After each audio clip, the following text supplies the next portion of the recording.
What's up mga ka-prime? So yun, ang question ko ngayon, if magkakaroon kayo ng anak, like ikaw, may anak, si Nikki, may anak na, kung kayo, magkaanak kayo, yung mga anak nyo ba, gugustuhin yung mapunta sa sitwasyon na nangyari sa inyo, na magiging breadwinner din sila pagtanda nyo? Ano yan, ang ganda nung very timely yung question at saka usapan na to kasi one time nung umabot ako sa point na talagang sabi ko pagod na ako mag-provide, nahirapan na akong mag-isip ng mga paraan. Hindi, sabi nung anak ko, sabi niya, Mom, I want to have a good job. Sabi niya ganyan.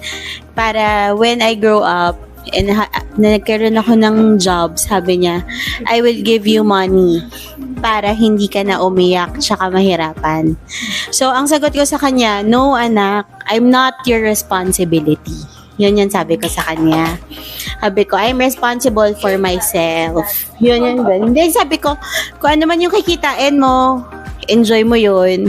Kasi pinagpaguran mo yun. Sabi ko ganun sa kanya. And sabi ko, ayoko mangyari sa'yo yung nangyari sa akin. Kasi, syempre, bilang parent, ikaw, si Nikki, hindi niya gugustuhin mapagdaanan ng anak niya yung ganun.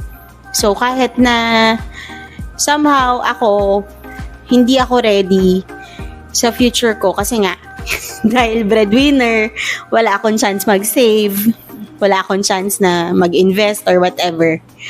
Wala talaga akong napundar para sa sarili ko. Pero, ngayon pa lang, hopefully. Kaya sabi ko yon sa anak ko. Sabi niya, what if I want to give you money? Sabi ko, thank you. Sabi ko, ganyan. Pero sabi ko sa kanya, you enjoy yung earnings mo. Kasi sa'yo yun. Sabi ko, I'm not your responsibility. Bahala ako sa sarili ko. So, ayun. Taong putik ka na, no? Hindi ka pa lumatanggap ng pera sa anak mo. Okay lang ako, anak. Itim-itim ka na dito. Hindi mo nasusukli yung buhok mo. Sisa. Well, ikaw, kung hindi ka mang mag-anak, syempre yung kapatid mo. Kasi bata pa si B. Ayun siguro one of the effect na pagiging breadwinner at an early age is ayoko na magkaanak kasi ayoko na ng responsibility when it comes to providing, ganyan. Pero, what I hope is yung kapatid ko, syempre, to succeed, actually, even better than me. Yun. Tapos, next question na ba to? Kaya ako napasok sa insurance is because gusto ko kapag may mga health emergency, kasi family of stroke kami, ready ako. So, meron akong, alam kong may coverage ako sa critical illness, may HMO ako. So, whatever happens, alam kong hindi ako poproblemahin ng kapatid ko and makaka-focus siya sa future niya, na deserve niya. Ayan. Na I believe, deserve ng lahat ng kabataan. Ayan. Ganda na naman yung sagot. Oo. Ending na naman na Bakit ba? For me, sakali man na mabibigyan ng anak, siguro i-break ko yung word na breadwinner because ngayon pa lang kasi gusto ko nang ma-establish na yung parang ma-break yung culture ng isang pamilya na kailangan merong laging nagsasakripisyo para lang iahon sila sa kahirapan, maging maayos yung buhay nila. Well, in fact, dapat ang maging plano mo once na naging parent ka na is mabigay mo kung ano yung mga learnings na napagdaanan mo in life while on the stage na alam mo hindi ka prepared para hindi na maulit yung mga bagay na yung mga decision making na mali, 'di ba? So for me, yung salitang breadwinner siguro para sa sarili nila na kung ano yung gusto nilang ma-achieve, hindi yung kaya nila gustong mag-improve or maging success kasi para sa parents nila.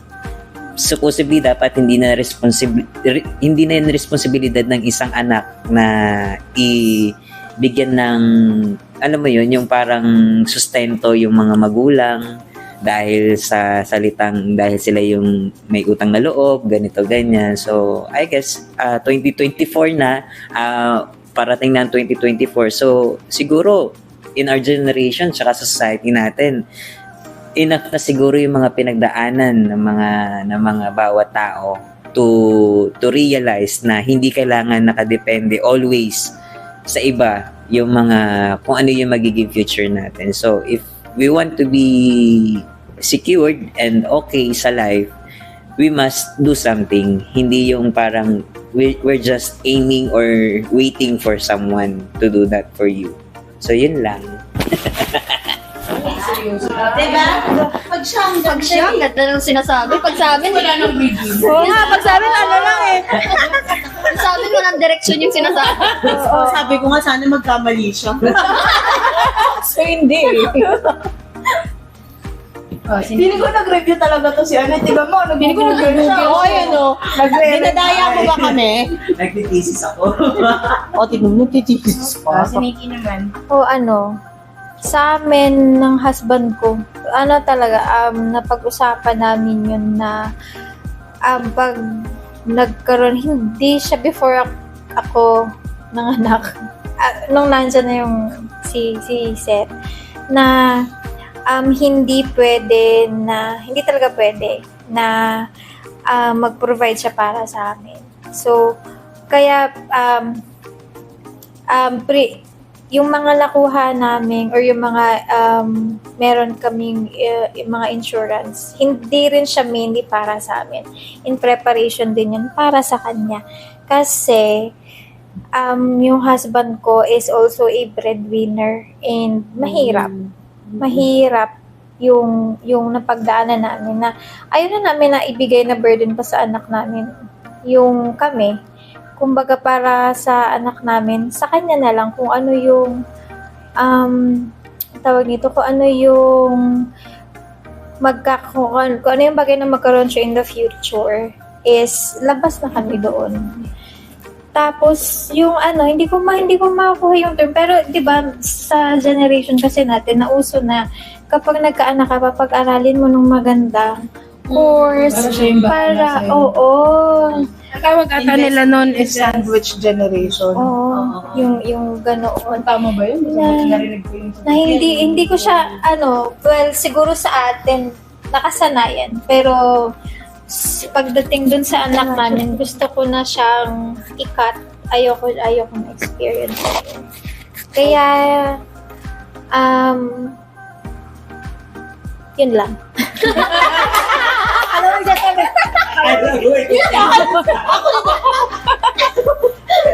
Alam mo yun? Nanonood ka ng serye. Okay, next season. Kaya Pwede na magbenta sa Netflix.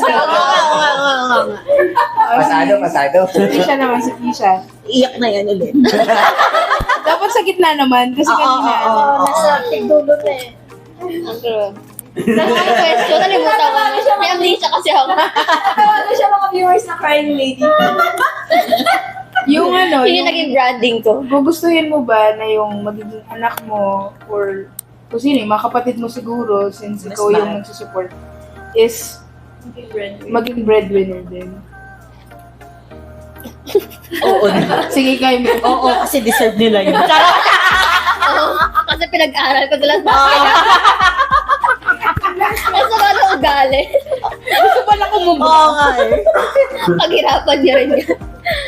Ako, as much as possible, kung sa mga kapatid ko, as much as possible, kaya gusto ko maging, yung parang maging stable na kami bago pa sila yung matungtong nila yung stage na kailangan na nila magtrabaho.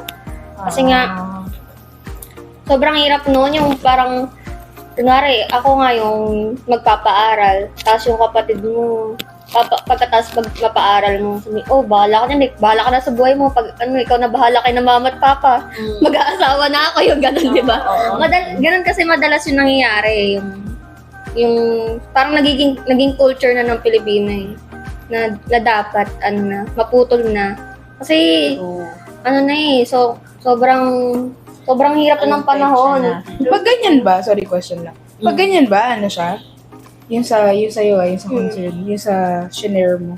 Kapag ba ganyan, feeling nyo parang nag-uunahan silang mag-asawa para sila yung unang makawala dun sa obligasyon?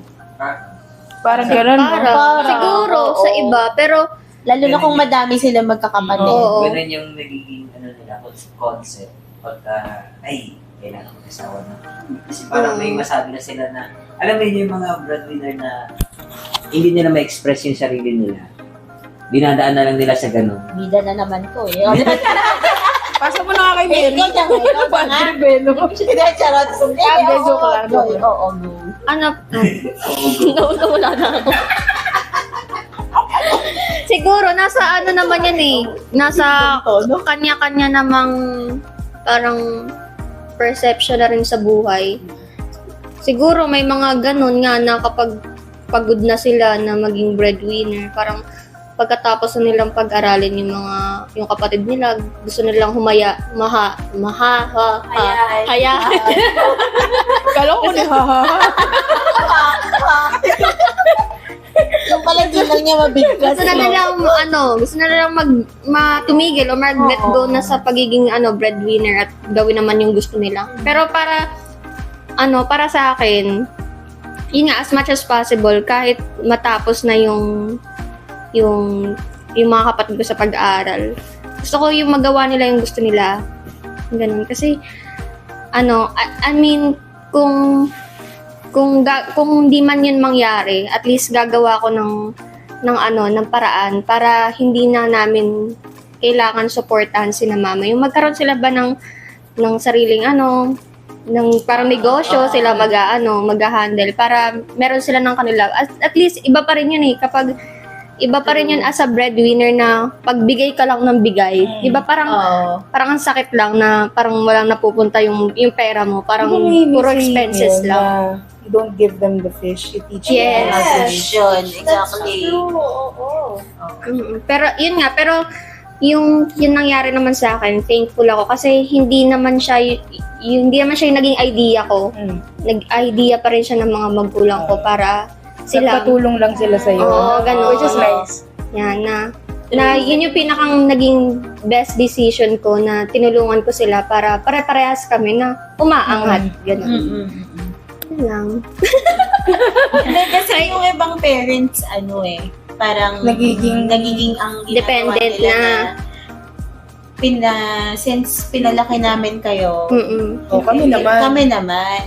So parang kahit na meron silang palakin din na kami. Ay, palakin din namin bakit sila. Hindi, nga? parang kahit meron silang pera, hihingi pa rin sila sa inyo. Parang, i-expectin pa rin nilang magbigay sa'yo. Gano'n.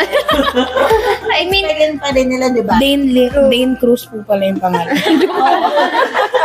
pero yun naman talaga yung reality. Di ba? Di naman natin siya ikakaila na di siya nangyayari kasi nangyayari talaga siya. Oo, kasi di ba may mga sila Agresibo. may mga negosyo or sa pension na lang or whatever, di ba? Meron ka namang income Kung gugustuhin mo na hindi i-burden yung anak mo, magtatabi ka kasi your pension is still your income, right? Di ba? Income mo pa rin siya. So, bakit mo sasabihin na, may trabaho naman si ganito So, siya na lang magbayad ng ganito. Sige, last na. Si Mary. Na-feel mo ba, Mary? Ano ulit yung question? Kapag magkakaanak ka, gusto mo ba na maging breadwinner din? Yung breadwinner as breadwinner na tagapag-provide sa iba or Sa'yo. sa akin? Sige, Mary. Sinong kausap mo, Mary? Hindi kasi dalawa kasi yung nagiging side nung breadwinner para sa akin. So yung isang side is parang nagiging dependent yung mga family mo, yung mismong relatives mo, first family. And yung another one as breadwinner kasi na isa is yung para lang sa sarili niya. Sa anak ko, kung kunyari kung siya man, kung magkaanak man kami. And for me, hindi ko na siguro ipagpapatuloy yung naging culture na nating mga Pilipino na madalas sa mga probinsya, syempre magkakapatid, ganyan. Hindi naman natin masasabi na lahat may kaya. So, lahat may... Ako kasi galing ako sa mahirap na family. And ayoko na mangyari pa yun sa magiging anak. Na kailangan obligado ka na mag-provide.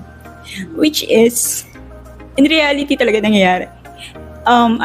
Gusto ko na maputol yun kasi parang napakabigat lang para sa akin na sa ganang sitwasyon, parang hindi mo magawa yung gusto mo kasi limitado yung kailangan mong gastusin. And Or wala ka talaga nagagastos para sa sarili mo. Wala talaga. meron man siguro, pero sa malilit na bagay lang, ganun. Tsaka normally ito pag pregnant tayo natatabi. Pang emergency. Siguro, yung masasabi mong savings mo, parang sagitan lang. Actually, pag breadwinner ka Ganun. na, pag nakakain ka ng Jollibee or kumakain ka sa labas, luxury na yun para sa'yo eh. Oo, yung mga ganong... And nasa point din ako na ganyan, yung mga sana balang araw, makakain din ako sa mga ganito, which is nagawa ko naman. Thankful naman ako kasi na nagawa ko yung mga ganong goals nung nasa college pa ako. Kasi since nag-college ako, working student din ako, para suportahan lang yung pag-aaral. Hindi kasi kami ganun ka-yaman na pamilya. So, ganun. Ayokong mangyari sa mga susunod na henerasyon na maging obligado pa sila para sa parents nila. And gusto ko matutunan nila yung magtabi para sa kanila na hindi umaasa sa iba. Yes, correct. Thank you for watching! See you next time!